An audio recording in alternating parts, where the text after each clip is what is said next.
27 ડિસેમ્બરથી 2026 2 જાન્યુઆરી સુધી હનુમાન ચાલીસા યુવા કથાનું ભવ્યથી ભવ્ય જે આયોજન થઈ રહ્યું છે, આ કથાની ખાસ વિશેષતા એ છે કે હનુમાન ચાલીસા યુવા કથા એ કોઈ વ્યક્તિગત સમાજની કે કોઈ વ્યક્તિગત નામની નથી. આ કથા એ સમગ્ર રાજકોટ વાસીઓની કથા છે. એ ઉપરાંત કથાની ખાસ વિશેષતા એ છે કે વિશાળ જગ્યાની અંદર આશરે 50,000 જેટલા કથાનું રસપાન કરી શકે એવી ચેરની વ્યવસ્થા કરવામાં આવેલી છે. 120 ફૂટ જેટલી વિશાળ LED છે, જેમાં 3 લાખ વોટની સાઉન્ડ અત્યંત આધુનિક એવી સિસ્ટમ છે, જેના દ્વારા 6D સાઉન્ડની ઇફેક્ટ છે એ પણ લાવી શકાશે. એ ઉપરાંત કષ્ટભંજન દેવની આબેહૂબ કૃતિ એ આ સભા મંડપની અંદર જે તૈયાર કરવામાં આવેલી છે, જેમાં કષ્ટભંજન દેવના દર્શન કરી સમગ્ર રાજકોટવાસીઓ એ ધન્ય થશે. ખાસ કરીને આ કથાની અંદર જે પરમ પૂજ્ય હરિપ્રકાશ સ્વામીજી મહારાજ સાળંગપુર વાસી છે, એ જે કથાનું રસપાન કરાવશે, જેમના રૂવાડે હનુમાનજીના ચરિત્રની ગાથા વણાયેલી છે, એવા પરમ પૂજ્ય હરિપ્રકાશ સ્વામીજી મહારાજ આ કથાનું રસપાન કરાવશે. એમાંય ખાસ વિશેષતા એ છે કે આ કથાનું 1 વીક સુધી જે રસપાન કરાવશે, એમાં પરમ પૂજ્ય હરિપ્રકાશ સ્વામીજી મહારાજને કોઈ પણ પ્રકારની ભેટ સોગાદ કે કોઈ રોકડ દાન છે આપવામાં આવતું નથી. વિશેષ આ સભા મંડપની અંદર પણ રોકડ પ્રકારની દાન સ્વીકારવા માટેની કોઈ પણ દાન પેટી કે એવું કાંઈ પણ વ્યવસ્થા પણ રાખવામાં આવેલી નથી. માત્ર ને માત્ર કથાનો ઉદ્દેશ એ છે કે સમગ્ર રાજકોટ વાસીઓના દીકરા અને દીકરીઓ સત્યના માર્ગે ચાલે, હિન્દુ સંસ્કૃતિને ફોલો કરે અને પોતાના મા બાપ, કુટુંબ અને સમાજના સાચા દીકરા અને દીકરીઓ બને, એ ઉદ્દેશથી આ ભવ્યાતિ ભવ્ય હનુમાન ચાલીસા યુવા કથાનું આયોજન કરવામાં આવેલું છે. આશરે દરરોજ 50,000 લોકોની અમારી અપેક્ષા છે. એમાં અપડાઉન ચાલુ રહેશે અને વ્યવસ્થા સિટિંગ એરેન્જમેન્ટ અમારું નીચે ભારતીય બેઠક, ખુરશી અને સોફા તમામ થઈને 50,000 જેટલી સિટિંગ એરેન્જમેન્ટ છે. 27 તારીખથી જે કથા શરૂ થવા જઈ રહી છે, એનો પહેલો પડાવ છે પોથી યાત્રા.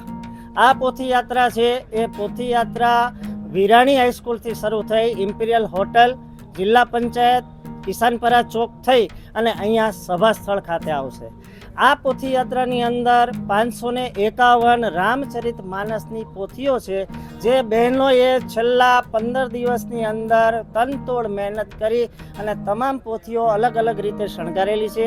એ 551 પોથીઓ છે એ બહેનો પોતાના મસ્તક પર ધારણ કરી અને ત્યાંથી ચાલતા અહીંયા આવશે. આ પોથી યાત્રાની અંદર હાથી, ઘોડા, બગી, vintage car, electric car, Thar jeep, Bullet અને જુદા જુદા ફ્લોટ્સ, નાસિક ઢોલ છે, રાજકોટના આપણા લોકલ ઢોલ છે, શરણાઈવાળા છે અને નાના બાળકો છે એ હનુમાનજીનું સ્વરૂપ ધારણ કરી અને રહેશે. એમાં બાહુબલી હનુમાનજી પણ સામેલ છે. અલગ અલગ જાતના વિવિધ રાસ મંડળીઓ, જુદા જુદા સંતો, મહંતો અને પૂજ્ય હરિપ્રકાશ સ્વામીજી પણ આ પોથી યાત્રાની અંદર સામેલ રહેશે. આ પોથી યાત્રા લગભગ ત્યાંથી શરૂઆતમાં પોથી પૂજન વિરાણી કોલેજમાં, વિરાણી હાઈસ્કૂલમાં થશે. પોથી પૂજન બાદ પોથી યાત્રા અહીંયા કથા સ્થળે આવશે. ત્યારબાદ એક છેલ્લા દિવસની વાત કરી દઉં કે 2 તારીખે 2 જાન્યુઆરીએ સાંજે રાજકોટની તમામ મહિલાઓ દ્વારા પોતાના કળછીના કામણ અને કળછીના કવચ દ્વારા પૂજ્ય દાદાને, કષ્ટભંજન દેવને અન્નકૂટનો ભોગ ધરાવવામાં આવશે.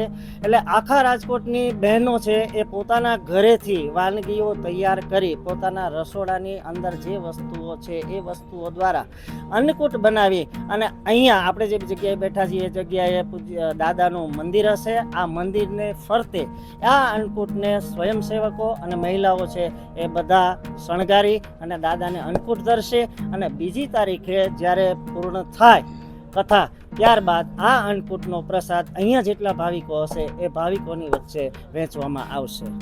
બીજી વાત કરું કે અહીંયા જેટલા ભાવિકો આવે છે એ ભાવિકોને અહીંયા અમે ફૂડ પેકેટ્સ આપવાના છીએ. આ ફૂડ પેકેટ્સની અંદર આપ એક આ થેલીની અંદર જોઈ શકશો જુદા જુદા નમકીનના પેકેટ્સ છે અને આ નમકીનના પેકેટ્સની સાથે સાથે પાણીની બોટલ પણ આ બધી વસ્તુઓ દાનમાં આવેલી છે. આ બાબતે કોઈ પણ જાતનો ચાર્જ ચૂકવવામાં આવ્યો નથી. સાહેબે જેમ હમણાં કીધું કે આ કથા મંડપની અંદર આ કથા પરિસરની અંદર કોઈ પણ જાતનું રોકડ દાન સ્વીકારવામાં આવશે નહીં. કોઈ જગ્યાએ દાનપેટી રાખેલી નથી, કોઈ જગ્યાએ QR કોડ પણ રાખેલો નથી. માત્ર અને માત્ર રાજકોટના યુવાન અને યુવતીઓ છે એ આ હનુમાનજી તરફ વળે અને હનુમાનજીના તમામ ગુણો દાસ ભાવ છે, સેવા ભાવ છે, નમ્રતા છે, નિડરતા છે અને શક્તિશાળીપણું છે. આ હનુમાનજીના તમામ ગુણો છે એ રાજકોટના યુવાન અને યુવતીઓની અંદર આવે એટલા માટે થઈ અને આ કથાનો મૂળ હેતુ છે.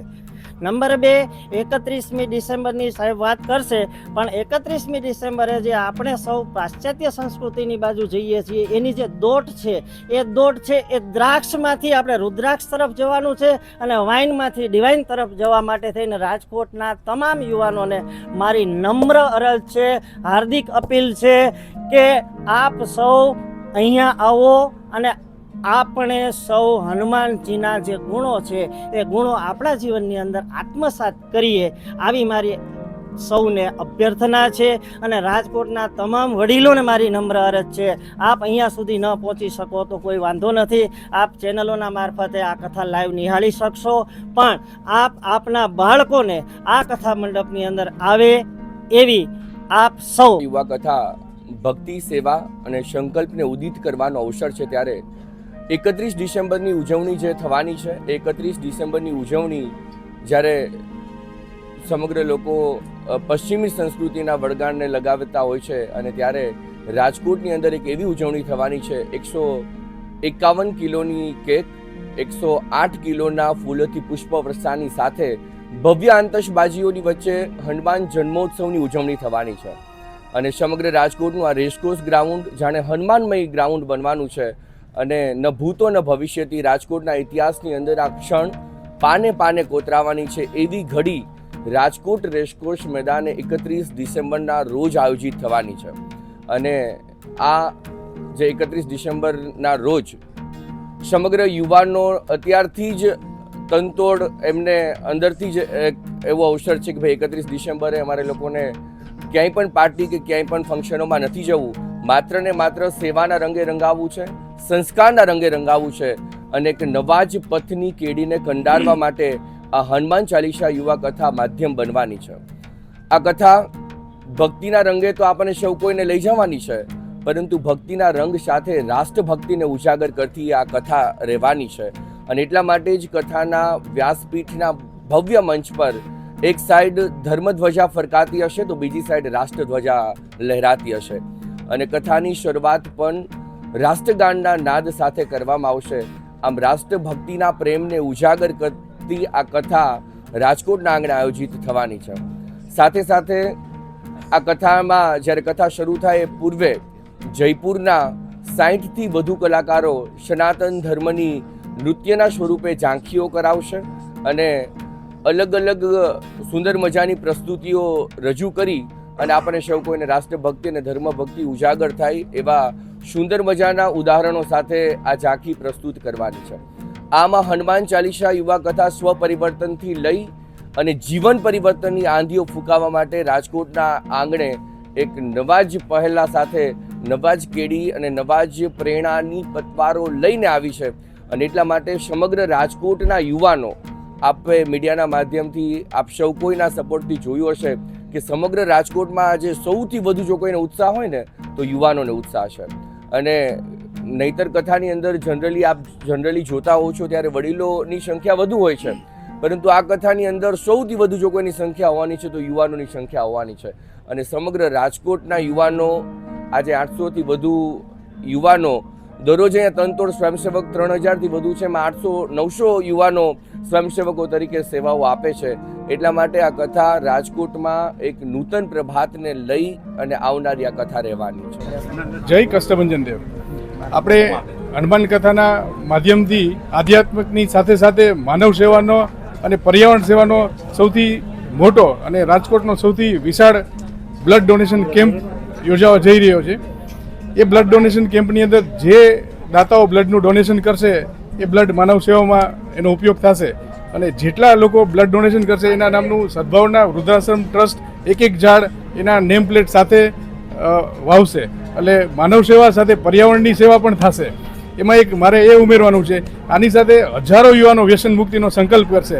જેટલા યુવાનો એ વ્યસન મુક્તિનો સંકલ્પ કરે એના નામનું પણ સદભાવના વૃદ્ધાશ્રમ એક ઝાડ વાવશે અને એ પર્યાવરણને ખૂબ ઉપયોગી થશે. એટલે વ્યસન મુક્તિ, બ્લડ ડોનેશન કેમ્પ અને પર્યાવરણનો ત્રિવેણી સંગમનો મહાકેમ્પ હનુમાન ચાલીસા યુવા કથાના માધ્યમથી થવા જઈ રહ્યો છે. તો આનો દરેક રાજકોટવાસીઓ યુવાનો આ ત્રણે મહાસંગમમાં જોડાય અને કથાને દિવ્યતા અને ભવ્યતા આપને આપે.